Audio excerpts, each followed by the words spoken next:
Good evening, everyone. Thank you so much for joining us for the museum's Chats on the Past program, where we go through history with authors, historians, scholars, and artisans.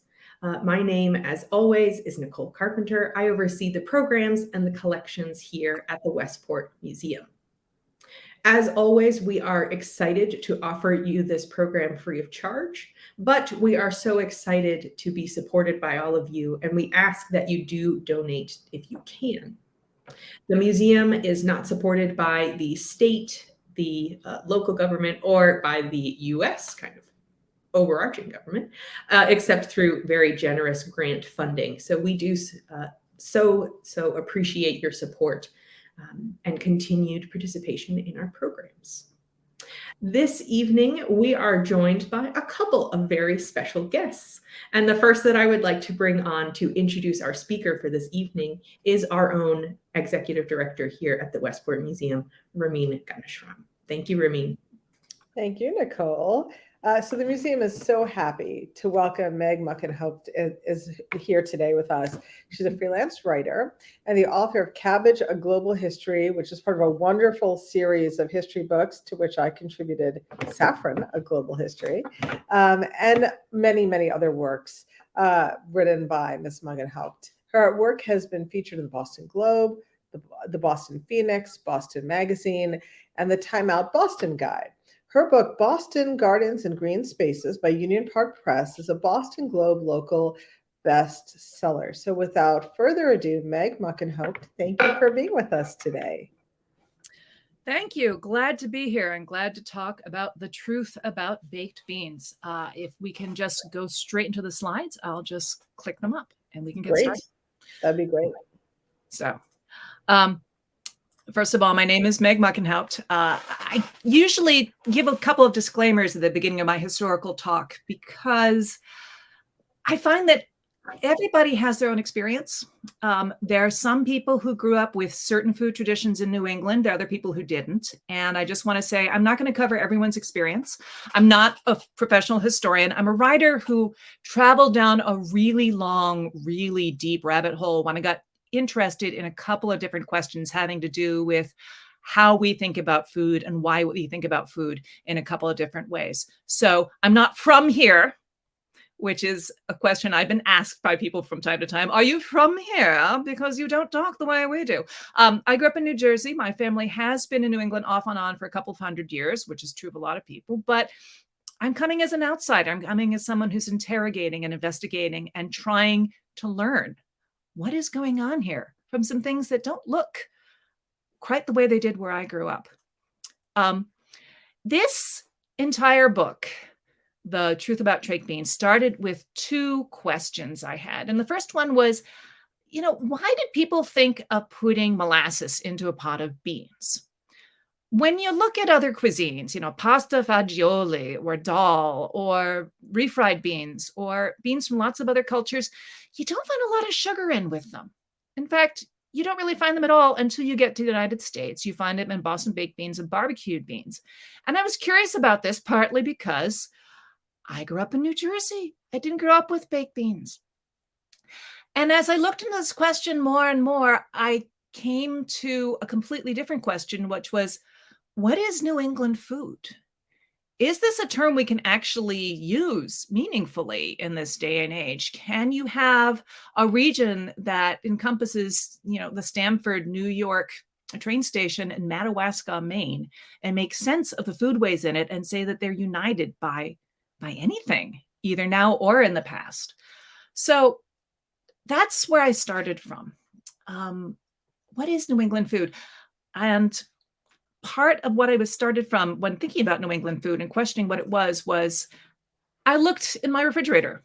So think about what's in your pantry.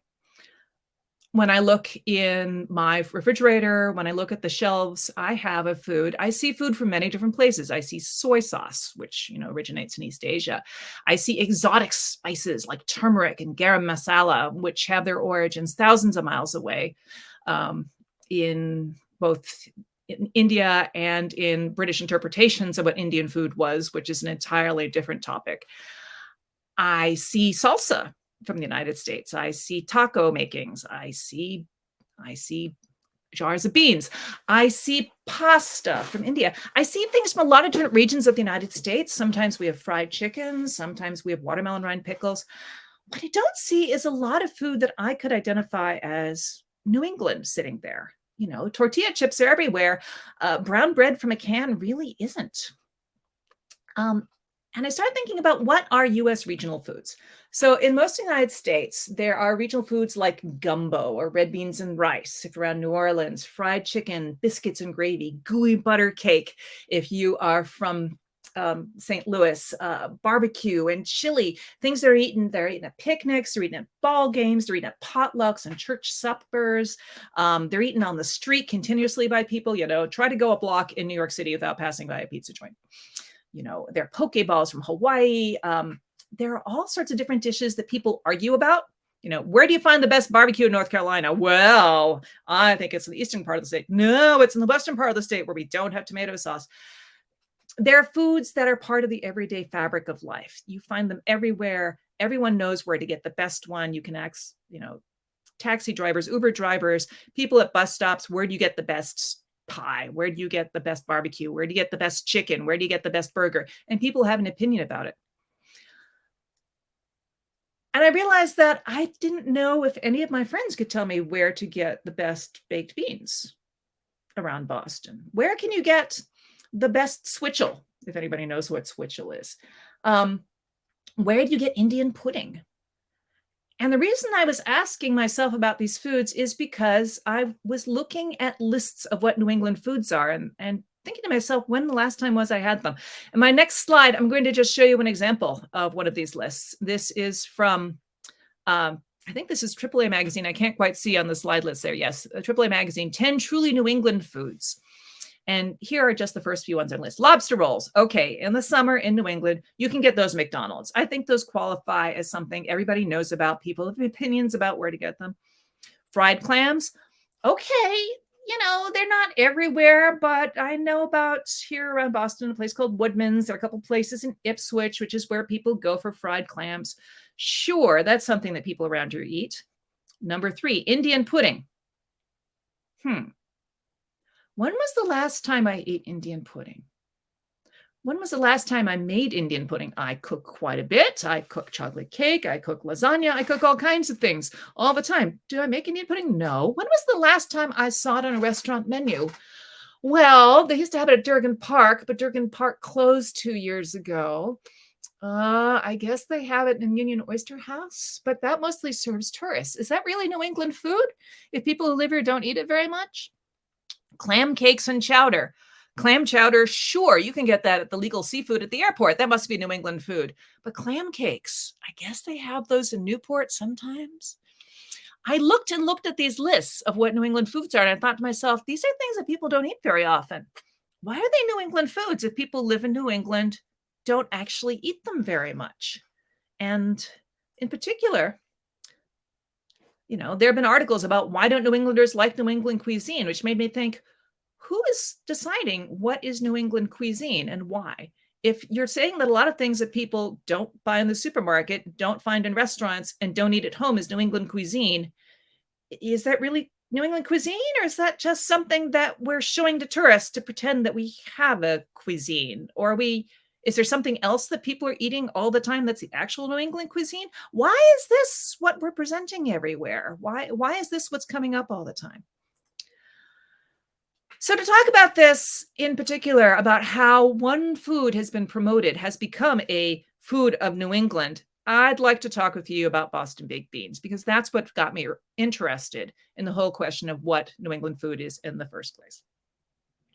So if you look at Boston baked beans online, they're not all that popular. I just showed this example of a video about how to make Boston baked beans from all recipes. You can see there are 1.5 million people who are subscribed to this channel, but as of 2 years ago when I took this up, only 78,000 people look at it, which is, roughly 5% of the people subscribe to all recipes. I would hazard that the chocolate chip cookie channel probably has a lot more people looking at it.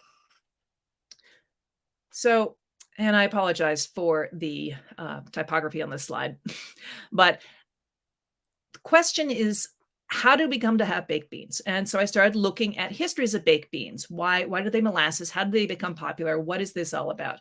And I'm going to skip ahead to the next slide, and I'm going to read it from a different slide so you don't have to keep looking at this. And what this slide says is, the Indians cooked their beans in maple sugar and included a lump of bear fat. The New Englanders replaced the maple sugar with molasses, the bear fat with salt pork, and retained the basic principle of slow cooking. This is the story of how baked beans develop, how they came to be a New England food from Root and Rochemont's Eating in America. It's quoted in The Story Behind the Dish, Classic American Foods by an author named McWilliams. It's also quoted in Wikipedia as what baked beans are and how they came to be, that the Indians cooked their beans in this way with fat, and New Englanders, they just substituted in a couple of things that were easier to get, molasses and salt pork for maple sugar and bear meat. And then they had their dish and it was good and people ate it. And that's why we buy cans of it in the supermarket to this day. Except there's a problem with this. Actually, there are a lot of problems with this, which is that virtually none of the details in that slide are true. I'm going to talk with you about beans. I'm going to talk with you about maple sugar. I'm going to talk with you about bear fat and molasses and salt pork, and why I found that this story was really not the story of where baked beans came from.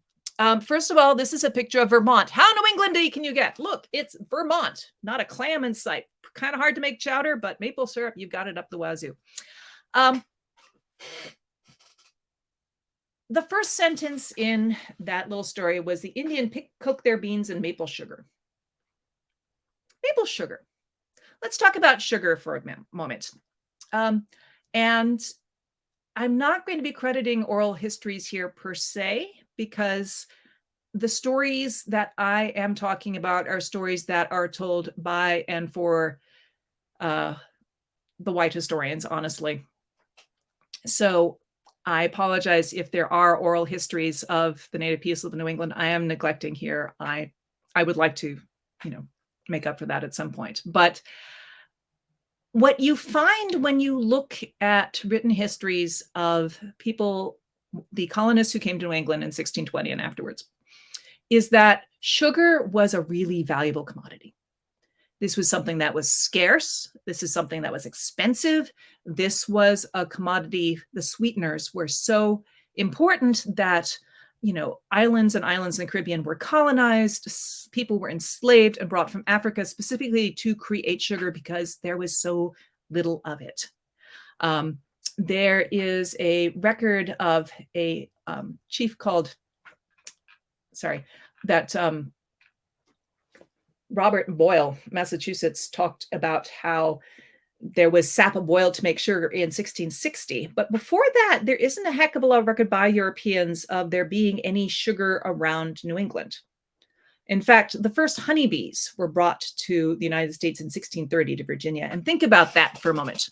These people were so desperate for some kind of sweetener that they imported insects that could sting you in hives at the bottom of a boat hold for 6 weeks. Imagine you're on a boat rocking across the Atlantic Ocean. The storms are coming near. You can hear the boat rocking and the waves tumbling beneath your feet. And somewhere below you in the hold is a hive full of angry bees. Somebody had to go to a lot of trouble to get honey to America. If they had abundant supplies of maple syrup, such that it was an everyday thing that you would just add to a pot of beans while you're making it, you'd think somebody would have mentioned it. Sugar was valuable. At one point, the governor of Massachusetts gave the leaders of New York a 10-pound container of sugar, and this was seen as a great gift in the 1630s. There's no mention of them giving maple sugar, maple syrup at that time. It just doesn't seem to be there, and it doesn't seem to be something that was common enough that you would add it to baked beans. It's not mentioned in recipes. It's not mentioned really at all until the 1650s, 1660s. One thing that did happen to Vermont that enabled us to have maple sugar, by the way, are these sheep.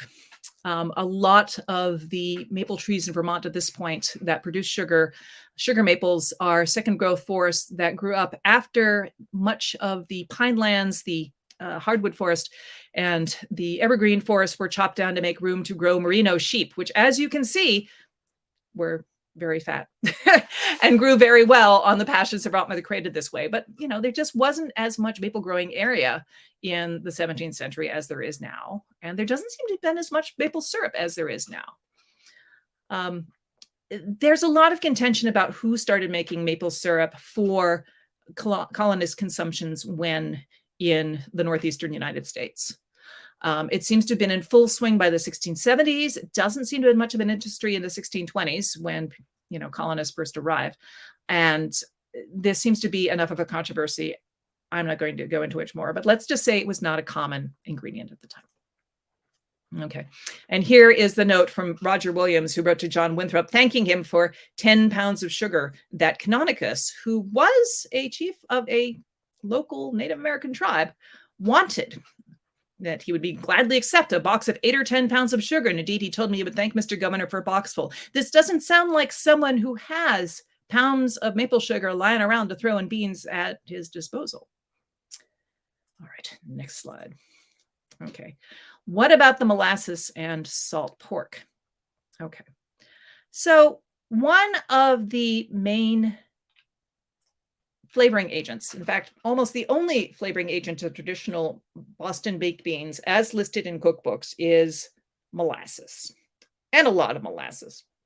Basically, all you put into them are beans, molasses, salt, maybe an onion, maybe a little bit of mustard, maybe some pepper if you're feeling adventurous and daring. But basically, it's all about molasses and sugar. And I was curious about when this took place, because it seemed pretty clear to me from looking into maple syrup, maple sugar, that it probably didn't enter into the bean recipe in the 17th century. I didn't see any mention of sweet beans. I just didn't find it. So when did it come in? And I started looking at written materials. And the reason I have this slide up about warning and the joy of cooking is that looking at written materials doesn't necessarily tell you much about what people are actually doing. I like to talk about the peanut butter and jelly problem. Okay. People in the United States eat peanut butter and jelly all the time. It's in lots of kids' lunches, except in places which have nut and peanut allergy restrictions. It's omnipresent. You can find little prepackaged peanut butter and jelly sandwiches in the supermarket frozen, so you don't even have to spend the labor and time putting peanut butter and jelly on slices of bread and putting them together and packaging them up for lunchbox. You can just stop them in. But if you look up cookbooks, you're not going to find much about peanut butter and jelly. It's not something that people aspire to cook. It's not something that's really worth writing down. The amount of text in a book like The Joy of Cooking devoted to peanut butter and jelly compared to the amount of peanut butter and jelly people actually eat is very high. They talk about pot au feu and beef bourguignon and cream puffs and all sorts of other things because it's really easy to eat peanut butter and jelly. So I looked at cookbooks to see when baked beans got sweet. But that doesn't mean that people weren't necessarily sweetening baked beans or how much they were eating in terms of baked beans. It's sort of a trailing indicator. The recipes indicate something about what people were thinking about food, but not necessarily what they were actually doing. But cookbooks are for what people aspire to cook, right? They are either written by people who want to show off the wonderful things they can make. You find this in community cookbooks a lot. Your typical church cookbook is not going to have that hamburger I made 4 times last week. It's going to have the special occasion perfect chiffon cake. It's going to have exquisite stews or lovely punches that you make for special occasions, because in a church community cookbook, you're showing to the community what you have the capacity to make that people will celebrate you for, not what you eat every day. Same thing with cookbooks that are written by professional cookbook writers. A lot of the time, they are filled with recipes that people aspire to make, but they don't actually make. But still, they have indication of things that people consider desirable to eat, whether it's because they are something that only wealthy people can afford or something they don't know how to cook themselves. Nowadays, with the lack of cooking knowledge in America, we're getting a lot more cookbooks that talk about things that people just don't know how to make in there. How do you bake a chicken? Well, you put it in the oven. But A lot of people don't really know that. So that's the warning. I'm going to show you some results about sugar in baked beans, but take it with a grain of salt, or molasses in this case, if your molasses has sat around for a long time and gotten kind of grainy. All right, let's look at the next slide. So I took a look at cookbooks from the 1880s through 2017 to see what was the ratio of molasses and sugar to beans. And why I did this when I did is because before the Civil War, I could barely find any reference to molasses and baked beans at all. I would find comments in, the Farmer's Journal of 1830 saying, "Oh, your beans might taste good if you put a spoonful of molasses to 2 quarts of beans." That's like a tablespoon to 2 quarts of beans. Do you know how much beans you can make out of 2 quarts of beans? That was dry beans we're talking about. That's huge quantity of beans. The molasses would basically just give it a little bit of a tint, a hue, maybe turn them slightly more beige, or maybe give it a little bit more of a crust on top. I don't know. But when I looked at the ratio of molasses and sugar to beans by decade, I found that after the Civil War, remember when sugar tariffs went away, sugar got cheap. People started eating a lot more sugar. You started seeing larger and larger sections in cookbooks about desserts. God, if you look at Fannie Farmer's Boston Cooking School cookbook published in the 1890s, you'll find astonishing amounts of things like marshmallows with marshmallow on it. Just lots of sweetness. People really enjoyed having sugar. They enjoyed cooking with sugar, and they started increasing the amount of sugar in recipes over time, and molasses. And what I saw was you have a fairly low ratio in 1880, 1899. It goes up in 1890, it goes up to 1900, 1999.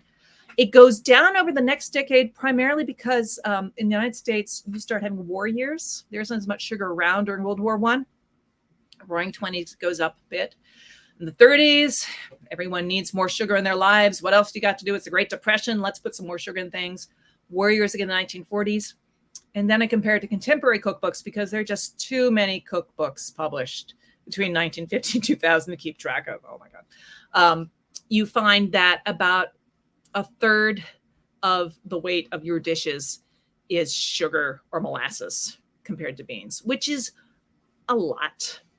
If you look at your typical breakfast cereal, it's about that ratio. You're basically having sugar corn puffs as a main dish if you follow the baked bean recipes from places like Martha Stewart or the Food Network or the Joy of Cooking nowadays. This is a bear. I mentioned earlier that one of the facts about baked beans mentioned in that recipe that talked about the Indians, always the Indians pit cooking beans, was probably true about what people cooked together. And I think that is the bear fat. Bears were round, bears were fat. Everybody liked to eat bear fat. And let me just note again, when you're talking about origin stories for New England foods, a lot of books published around the bicentennial, around 1976. There were lots of books about 50 foods from different states, or original American foods, or early American foods, things that were supposed to represent what America means. And from cookbooks of that era, and even before, going back to the previous centennial, there are many foods which claim to have origins in Indians. And I use that word advisedly because it's always Indians. It's never, this was a Nipmuc specialty. This is a Wampanoag specialty. This is something the Algonquin-speaking peoples of the Northern Woodlands created. It's always this generic word for, oh, those people over there. And it's never about people who lived in a particular place, a particular time, or had names or had traditions. It's always sort of hand-wavy. Because somehow, if you can claim that a dish originated with the Indians, it sounds like something authentic. You see this happening in place names around Boston, actually, from the 19th century, too. There is a lake called Lake Cochituate west of Boston, which at one point was designated the water supply for metropolitan Boston in the 1840s. They hooked up pipes to it and started drawing water in for the urban area. And when it became the water supply, it was renamed. Before that, it was Long Pond, according to the white colonists who had renamed it when they got here from whatever it was called before. It was renamed a word that was basically drawn out of a hat by the Boston Water Commission because it sounded more pure. It had nothing to do with the people who lived around that lake. It had everything to do with what Bostonians thought was pure and sounded like an Indian name. The Middlesex Fells, a park north of Boston, had several of its hills renamed when it was made into parkland in the 1880s to sound, quote, more native, unquote. So, saying that Indians cooked something, it doesn't mean that they did. It means that somebody wanted it to sound like it was old-timey for some reason.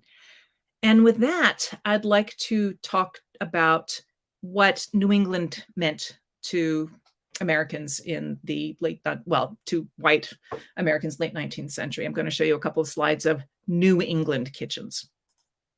Okay. During the Civil War and afterwards, you would find exhibits at fairs, at church fundraisers, all sorts of places in Ohio, Midwest, and beyond of a New England kitchen of the olden time. You would always have old auntie with her spinning wheel. You might have some meats hanging to dry or some herbs. You'd have a warm and cozy fire. You've got your butter churn. You got your milk here. You've got purity and rareness and old-fashioned foods. You had them at, World's Fair and state fairs, tourist attractions, sort of like you'd see, if you go to places that have Hillbilly Gulch going on nowadays. This was supposed to be a hearkening back to an earlier and purer time of America. And at these various fairs, they would serve refreshments. They were supposed to represent New England. And honestly, the refreshments they served were kind of similar to that list of New England foods that I showed at the beginning from the AAA. They would have things like donuts. They would have clam chowder. They might have Indian pudding. They would have pickles. They might have some sort of fried fish concoction. But basically, it'd be like fast food that you could serve to a large crowd of people that would supposedly represent New England. And here is another slide of old-timey New England. Oh, look, they're sitting next to the fireplace and wearing, elaborate gowns while standing underneath meat. I'm just amused at all the amount of meat and stuff hanging over the heads in all these pictures. And a lot of the list of New England, again, seem to basically come from the menus from what were basically tourist attractions, what people thought New England ought to have been like. Created by people who did not actually live in New England. The earliest record of one of these I found was actually held by a bunch of women in Brooklyn during the Civil War to raise money for the Union soldiers. They put on a New England display. And that's all very nice. That's all very well, but it doesn't necessarily reflect what New England was back then. In fact, it doesn't reflect it really at all if you talk about what experience most people living in the region had at the time. Let me show you a typical scene from 1880s New England in the next slide. This is the Waltham Watch Factory. By 1900, about 70% of people living in New England lived in cities, and a lot of them worked in factories. In 1900, 60% of Connecticut's residents lived in urban areas, and Massachusetts and Connecticut had the highest ratio of immigrants, first and second generation, in their population in the United States. A quarter of the residents were foreign born. And that often meant Canada. A lot of French Canadians, 500,000 French Canadians came down from Quebec to New England, including Connecticut and Massachusetts, largely to work in the mills between 1880 and 1920. By 1900, you had an awful lot of Irish had moved in, starting in the 1840s and continuing to emigrate. You had Italians moving in. You had people from Greece. You had people from Armenia. You had people from Poland coming into Western Massachusetts up and down the Connecticut Valley. You had people from all kinds of different places coming to New England to work and to live, and not making Indian pudding, because if you see those women working in that factory, a lot of families, the women worked in the factory along with the children, along with the men all day long. Nobody was going to stay at home cooking up a boiled dinner 6 hours on a stove. No one was going to be making Indian pudding that would steam for 3 hours on a stove. They had to come home and make food. And what I found when I was looking through questions of what New England food was a lot of opinions about what immigrants should eat. that emerged around the time of the United States Centennial in 1876 and afterwards, by people who felt that immigrants were eating too many vegetables, by people who felt that they were eating too much garlic, that people who felt that they should be spending less money on food and more money on housing or clothing for their spouses because they were having needless luxury in their food. So I'm going to show a picture of a woman who did a lot of good and also did a lot of damage in my next screen. This is Ellen Swallow Richards on the left, first female graduate of MIT in chemistry, a woman who did a lot of work trying to make the water of Massachusetts more sanitary and was also very concerned about health, particularly the health of food. She was one of the founders of home economics in the United States, and one of her projects was trying to improve the nutrition of immigrants living in Boston's North End, which at the time that she was working in the 1890s was populated by Italians. She wanted to find a way for people to eat very cheaply, which again usually meant something that you would boil for a long time, which is time that people didn't necessarily have when you're living in a, in, I wouldn't quite call slums, but, very primitive living conditions, crowded in cities where you didn't necessarily even have a stove in your apartment. There were places that were unheated, or you couldn't cook very easily, or you might have one burner to feed everyone living in an apartment. She set up what public kitchens in Jamaica Plain and Boston's North End, which were full of immigrants, and tried to influence people by allowing them, basically having a takeout restaurant where you could purchase cheap portions of nourishing food. But remember, in the 1890s, when all this was going on, no one had discovered vitamins. Ellen Swallow Richards and her cohort knew about fats and about starches, about proteins, but not about vitamin C or vitamin Bs or any of those. So she served things that were high in nourishing starch and protein and had very little salt or pork or fat or sugar because those were expensive, those were wasteful. And she served astonishingly bland food to whoever would come and get it. If you look at the menus they provided, it was basically beef broth, pea soup, fish, clam, and corn chowders with as much milk and as little fish and clams and corn as possible. Succotash, that foodstuff of beans and corn and very little else. Creamed codfish, corn mush, boiled hominy, oatmeal mush, baked beans, and Indian pudding. Mush and mush and mush and mush and mush. These foods were not particularly popular among people who had immigrated from Italy, where they lived on farms and were able to get fresh foods and had a tradition of preparing large family meals on Sundays to feast in a way that they had not been able to do at home. They weren't popular with people who honestly had very little access to luxury except through food. What could you do if you were living in a tenement, if you're working in a factory all week?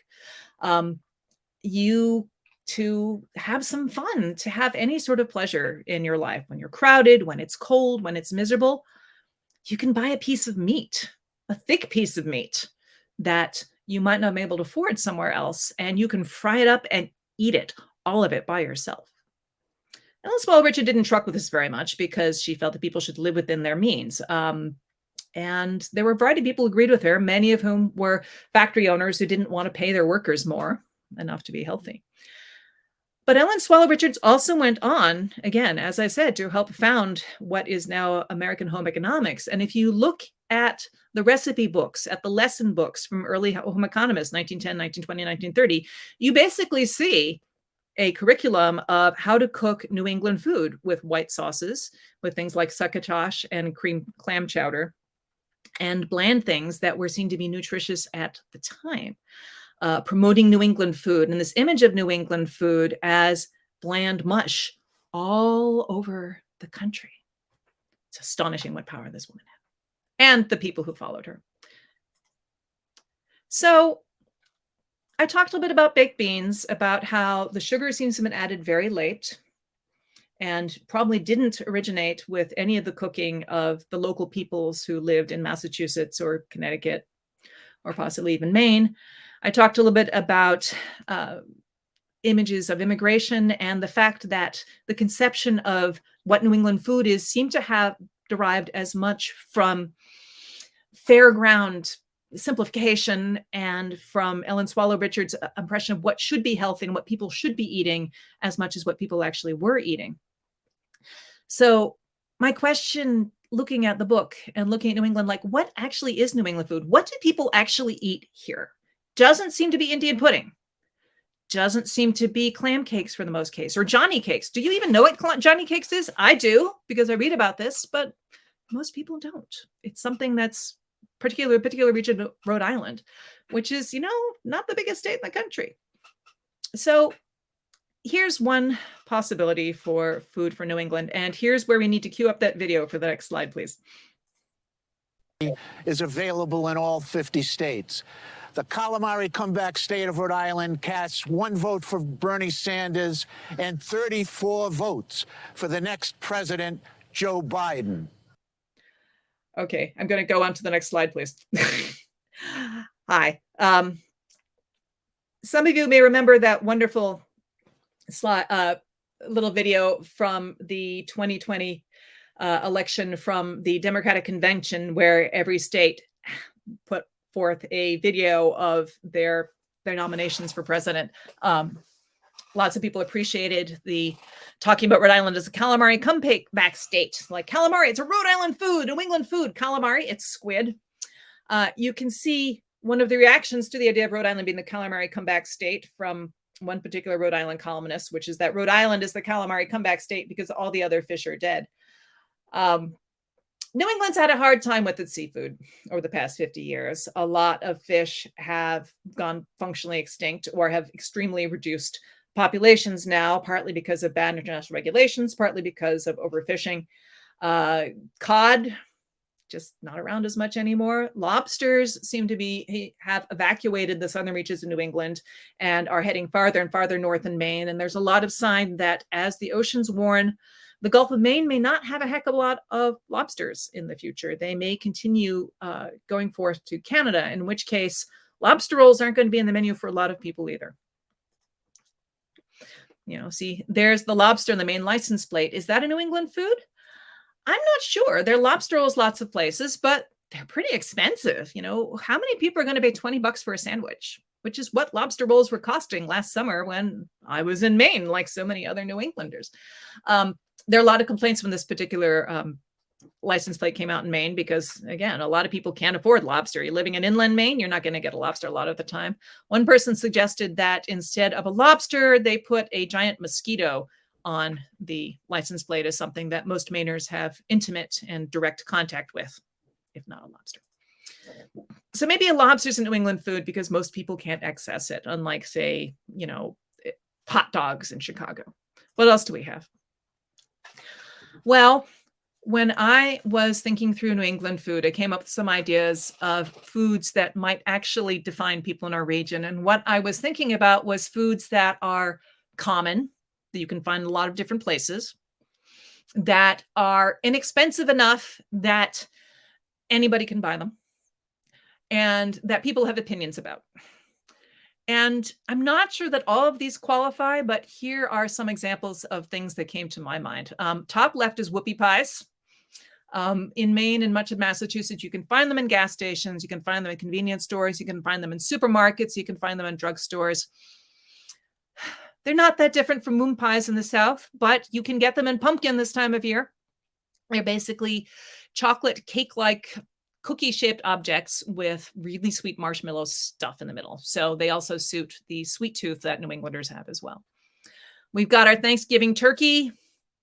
Seem to be lots of different places. There are variations on turkey that different ethnic groups have nowadays. A lot of the Puerto Rican people living in New England, who are Americans, although an ethnic group within New England, put different rubs, make pavachon turkey that is spiced like the same way that pork is in some cases, which can be very tasty to cook up.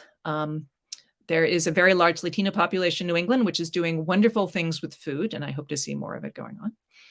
We've got callaloo in the lower right, which is a Caribbean vegetable, often cooked up by Jamaican workers who come to work in our apple orchards. You can find it in farmer markets, often sold by the same people who are selling apples, at least around Boston. And it's a little bit like spinach. You can fry it up with garlic. You can use it any way you like. You can make traditional stews with it or not. You can cook it with seafood if you can find seafood, if we have seafood that hasn't gone extinct yet. On the left, I included the Gordon fish sticks there because those were basically originated on the North Shore of Massachusetts in the 1950s, basically as a way to market the cheap fish. They are an industrial product.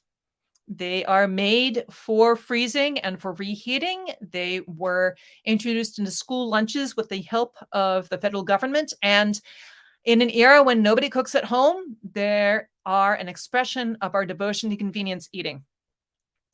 People may talk about New England being about apple pies. People don't know how to make pie crust. People know how to make pies. You do it for special occasions. What you're going to eat every week. What are you actually eating?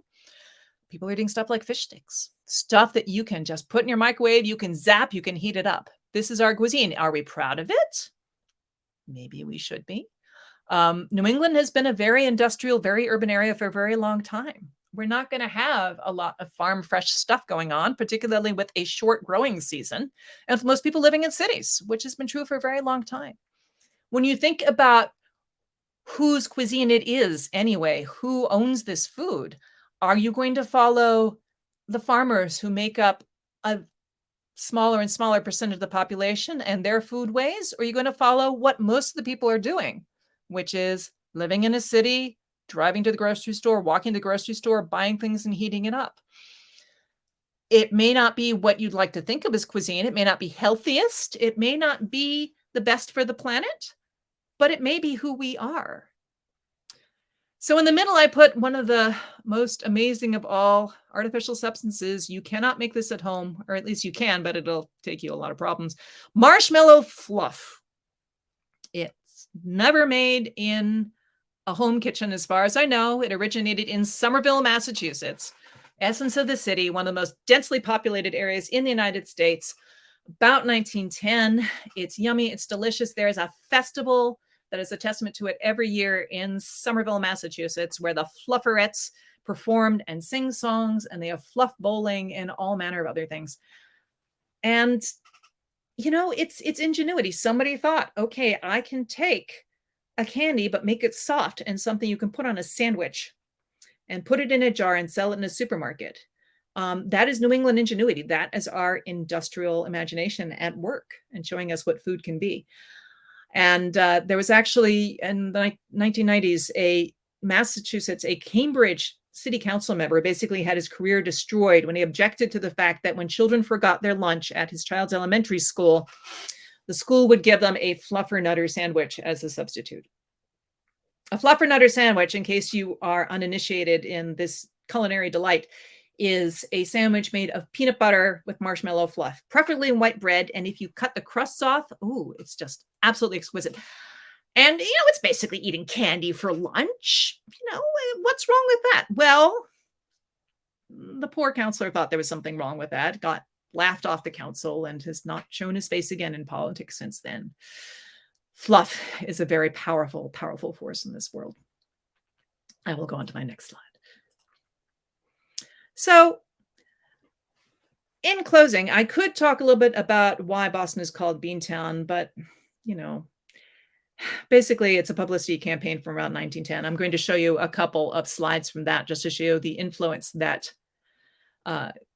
publicity can have. Basically, Boston at homecoming days, where you're supposed to come back and visit your old town, sort of a tourist revival. A series of them. A variety of New England towns had these, but starting around 1890, to try to persuade people who moved to Ohio and Oregon and other places where land was cheaper and where there were more opportunities to come back and visit and spend some money. It's a tourist attraction. And what you see here, where it says "Come back to Grand Homecoming Reunion in Boston," this was something that was featured on a newfangled publicity instrument called a sticker. Stickers were a new thing in 1907. The idea that you could have a little sticky piece of paper with the backing and put it somewhere, that was new. That was exciting. Think about how your typical 3- and 4-year-olds react to having stickers in their possession. You get some idea of how Americans felt about it. The City Fathers of Boston decided to advertise their homecoming days in 1907 by distributing more than 1 million stickers with a picture of the bean pot there all over the United States. It's not like people in Boston were eating a lot of beans at the time. Beans had actually been talked about as being old-fashioned food back into the 1820s in one Connecticut newspaper I found, where it talked about, oh, we served old-time foods like pumpkin pie and baked beans at our 50th anniversary picnic of the United States. They'd always been associated with farmers, with Grandpa and Grandma Hepzibah and Grandpa Ephraim from a very long time back in New England. But in 1907, this particular image was revived to show people they should come back to old Boston, just see what the old place looked like. This is basically a follow-on to all those New England kitchens that were being displayed in 1860, 1870, 1880. And postcards were made that people sent home across the nation. Look, there's our wonderful woman of justice with her steaming bean pot and a wheel of industry there, showing off, what it smells like next to, that's the Boston State House there. There's, won't you have some baked beans if you come to Old Home Week? So you had this publicity, this propaganda being sent all over the United States by people who came home to Boston and sent postcards. You don't know beans until you come to Boston was extremely popular. You can see many more postcards like this in the Boston Public Library online catalogs of digital documents. Just lots and lots of beans and beans and beans. You don't know beans till you come to Boston. Look, all that. Oh God, I don't want to know what that gas is coming out of those beans, but apparently it's a big deal with the Bunker Hill Monument and the Custom House next to it. Beans and beans and beans. This is why we're Beantown. It's not because people ate them. It's because we put them on postcards. And you still can find postcards about Boston. And you still can find that Boston's a bean town and has nothing to do with people eat. Much like most of the articles about New England food that talk about how much we all enjoy Indian pudding have nothing to do with people eat. And I hope, in closing, that as you think about New England food, if that concept even makes sense, when you look at articles in the future with a critical eye, think about who lives here now. Where are the Puerto Rican food? Where are the Venezuelan arepas? Where are the Italian foods? Where are the Greek foods? Where is the foods of French Canadians? Why don't we have French Canadian pea soup and tourtière everywhere in New England with all these people who brought these foods and ate them for generations? Why do we have this concept of New England food that seems to have emerged from about 1880 that doesn't have anything to do with us now? Well, because we want to, because we like this brand of ideas about what old-time New England was like. That isn't who we are now any more than we wear fancy hats like that when you go, or any more than we cook foods on bean pots. And with that, I will conclude for today. There's a lot more in my book. There's a lot more to say about all this, and this is just a slice. Thank you. Well, thank you for that. That was super, super interesting. Meg. Thank you. I'm glad. I'd like to ask you a couple of questions, if you don't mind. Sure. So it's interesting when you say, sometime around 1880, these mythologies became really important. Yes. And, when we think about this, or when I think about it a lot in the context of work we do here, and in fact, I've been doing very recently here, looking at colonial revivalism. Right? Yes. So this was very much the period of time of colonial revivalism. And I'm sure in your book, you thought about this and and so for our audience, colonial revivalism was a period of time that started just after the Civil War. And it was, at first it kind of really came about as this sort of movement to recreate the heroic idea of the United States, right? Harkening back to the 18th century and the Revolutionary War period. And this at the same time, these food mythologies came about. So I'm wondering your thoughts about that. Because when I see these things, I read your book and I kept thinking, this is all colonial revivalism. And you do write about that, right? I mean, especially about the fairs that took place in Brooklyn during the Civil War and so on. So, you have in the 1880s, you have, the New England economy largely being driven by immigrant labor that's coming into work in factories after the Civil War, with the emergence of steam and other energy sources coming in. You have the industrialization that happened in the 1840s before the Civil War, accelerating even more after the Civil War. And you have huge amounts of immigration coming in, and you have colonial revivalism. And as I say it, New England, and again, I'm not a professional historian, you see a lot of resistance to immigration. You see a lot of opposition to immigration in all sorts of ways. You see things like people start going to Vermont on vacations to go to the pure air of the countryside, pure in that it's not in the city. It doesn't have those people there. It's far from the crowding. You get a lot more talking about, like Frederick Law Olmsted talks a lot about nervous attacks of people being in the city at the time because it's crowded. Why? Because it's loud. Why? Because there are all these people there. Why are those people any worse or different than the people who were there before? Well, because you're getting a lot of immigrants. Right. We see colonial revivalism as very nationalistic, right? Yes. Even in its allegedly most innocent form, which is often around food, right? Yeah. It's actually very nationalistic. I mean, and also the identity crisis happening around Boston, and thus, petering out to the rest of New England after 1876. You have the Centennial of America in 1776. Boston was really important. And it was the fountain of America and the birthplace of American liberty. In 1876 was kind of a backwater. All the business opportunities were somewhere else. New York was booming and bustling and full of energy, and Boston was quaint. Exactly. And from a food perspective, interestingly, in this period of time and before, the great food city of America was Philadelphia. Yeah. And it had been since the 17th century, right? Yeah. So, and so speaking of that and kind of the imports of the United States, I think I loved that you put in the Caribbean, that you put in callaloo, Jamaican callaloo, which is different from other callaloos in the West Indies. I'm half Trinidadian, and what we call callaloo is actually something different. Yes. But nonetheless, it's a leafy green.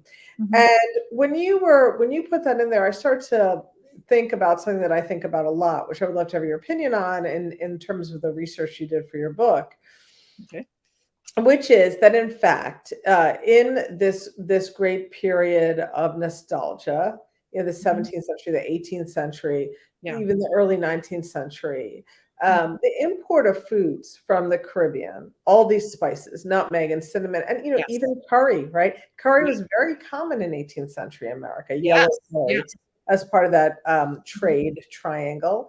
Chocolate, drinking chocolate used in pies. In the form of cocoa beans coming. There were chocolate manufactories in Boston, as a matter of fact. Even in the mid 1700s. Yes. And it's fascinating to me that the fixation, nonetheless, has been on sugar, the one thing that actually most people really didn't have a lot of, to your great point. And I was wondering if you looked into that at all. And, in my research, what I found is that even actually in the South, in the earliest period of colonization, the early republic, foods were fairly similar throughout the United States, throughout the original 13 colonies. They really did not differ that much. Because they're part of this trade cycle, right? Receiving the same goods. And I'm wondering if you saw that in your research. Oh, absolutely. Well, first of all, to your point about Caribbean foodstuffs, you find things like ginger jars buried all over the place, anywhere that there's a trash heap in Boston. And this is, okay, they're two separate things I get excited about when I'm talking about your answer. First of all is, cornmeal and bread. As far as I can tell, every place east of Mississippi, when it first developed, was developed on cornmeal. And yet cornbread is seen as being a Southern food and not a Northern food, because Northerners basically tried to get away from cornbread as soon as possible. Basically, after the Erie, by 1700, there was a huge market for bread in Boston and New England. There were riots when people ran out of bread and flour in the 1730s in Boston. And when the Erie Canal opened up in the 1820s, basically Bostonians stopped cooking with corn as much as they could. Cornbread basically fell pretty much out of favor, even though it was what people relied upon in early republic. And there are partly this abandonment of cornmeal is something that seems to have to do with inherited English attitudes towards both foodstuffs that are associated with those Native Americans. They can be the origins of some food, but if it's something that's too closely associated, it's a little bit suspect. Wheat is what you aspire to. Barley, corn, rye are things that poor people eat. That more primitive people eat. So you want to move to, and this is a prejudice brought over from England, but also applied to American foodstuffs in New England. And when wheat became largely available, people just decided they didn't like it anymore. And I would make the argument that there is sort of an intrinsic racism even beyond the negative association. Oh yeah. With challenging either. Yeah, but especially since as we know, the milling of corn, dried corn, and things like barley and so on, for the very purpose of being sent to the Caribbean to supply foods to sugar plantations run on the engine of slavery, because all the arable land was given over to sugar, and of course grains are very difficult to grow in hot climates, but these are filling starchy foods for a specific purpose. So there very much was this kind of desire to move. I would really associate it with even a greater level of bias and racism. Yeah. Driving. Yeah. It was what you could grow here too. I mean, that's the thing. The peoples of the Americas had managed this incredible feat of engineering a Central American grass to survive and thrive in Massachusetts, which is utterly unlike where it originated in Mexico. You're talking about an amazing knowledge and expert agriculture, horticulture done by the peoples, all the way up to the Mississippi, all through the woodland folks, just make the stuff survive here. Just the hybridization done by Native Americans is astonishing. And the 8-file flint that was being grown here in 1620 is still being grown in Italy. It's called ottofile. People use it for polenta. Yes. So it's not like it's bad stuff. The Italians like it. The Italians know food. Right. But it, like you said, it had these associations. The other thing about certain amount of foodstuffs of the Caribbean, I talk about gingerbread a fair amount in my book because I think that colonial revivalists ruined it for everybody, and I'm very sad about that. Because there was an impetus after the Civil War, again, when there was this search for colonial revivalism, for things that seemed to be authentically New England, for New England identity as something that seemed important and desirable. There was this increased emphasis on molasses. Yes. And increase the amount of molasses in recipes to make them seem more authentic. I think this is one of the reasons that molasses wouldn't mean so much, was it seemed like an old-timey ingredient, something grandma would have used. And also, when sugar was getting cheap, a lot of people used a lot more sugar because it doesn't have that taste. It doesn't have a bitterness. It doesn't have that bitter. It's clean, it's pure. It doesn't have both the caramel notes and also the bitterness notes. If you look at recipes for gingerbread up through the 1860s, even in New England books, a lot of them are just made with sugar. People don't put molasses in gingerbread. They do sometimes, but not a lot of the time. And then after the Civil War, you get more and more molasses coming in, and you also at the same time see fewer and fewer different recipes for gingerbread appearing in cookbooks. Right. In 1840, you might get 12 different recipes for furry gingerbread and sweet gingerbread and soft gingerbread and hard gingerbread, all these different types of gingerbread. And then you basically just get one or two.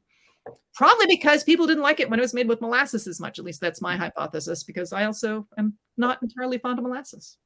A lot of people aren't, because it has a bitterness from the process. And I think that, and I loved that you put in your slide the rise of the use of sugar, which of course is directly related to the sugar refining. Right. I mean, that's what it has to do with. In the late 19th century, 1890s, 1880s, massive sugar refineries were built in the United States, in places particularly like Philadelphia. So suddenly it's not only widely available, it's pure, right? And it's white, right? and that leads to a whole different level. So I think to your point of gingerbread kind of diminishing, right? Why Yeah. would you have this kind of still a relatively rustic confection when you can have a pure white cake, and it's just more aesthetically appealing. And I think that had a lot to do with it too. So I want to ask you just one more question because I want to be respectful of your time, but we are close to Thanksgiving. Yes. This is something I love talking about, and so I would love for you to talk about, which is that first Thanksgiving in 1621 and everybody's mythology, right, about what was eaten. Why don't you tell us what was eaten versus what people think to this day was eaten? And Okay. and I got two immediate answers for you. One of them is pottage, because that's what everybody ate all the time. Pottage. You take a grain, you take a bean, you boil it, you put whatever you got in there. It's meat, it's vegetables, it's salt, it's pottage. It's what's for breakfast, it's for lunch, it's what's for dinner, because you don't have a heck of a lot of way of baking things because you're living out of a shack with a piece of wood. I hate the first Thanksgiving, honestly. The original depiction of this quote feast where small Wampanoag came and shared food, which is a wonderful thing, is all of like 4 sentences long in the original source material. A lot of this idea about, we had this elaborate thing and we shared and we had this time of peace and I had steamed pudding and stuff like that comes from novels from the 1898. Right. All right. It's this made up history about the wonderful unity of of course, it's the Indians back then, and the lovely settlers who all lived beautifully and in peace without any mention of what happened afterwards, and even before, the epidemics that struck in 1616 and 1618 and decimated the population. When King Philip's War, which was, a true travesty. In terms of relationships and, basically evil brought upon native peoples of New England by the colonist settlers who were clearing them out of their land. So Thanksgiving, what is Thanksgiving? Thanksgiving is something that was celebrated in many different forms as a civic holiday without any association with peace between the Wampanoags and the Pilgrims for a couple of centuries before all this mythology rose up in the late 19th century. It was a holiday declared by the state. We'll have Thanksgiving. People come home, people come eat. It didn't have all this cultural baggage. Right. And it was very purposeful, right? I mean, there were numerous days of Thanksgiving that were, organized or kind of created during the Revolutionary War, for example, by then General Washington, and thanks for certain battles having been won as president to celebrate certain milestones in his presidency. And they were pseudo-religious holidays, right? Where it was, you're giving...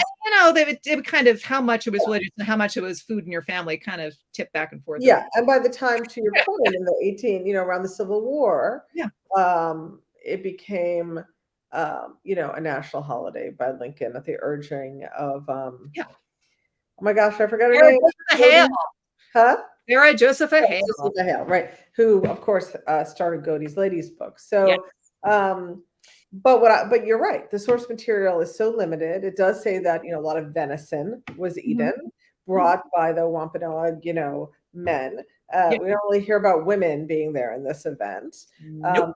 As foodways historians, we know there was probably a likelihood of squash being cooked, but to your great point, without sugar, without molasses.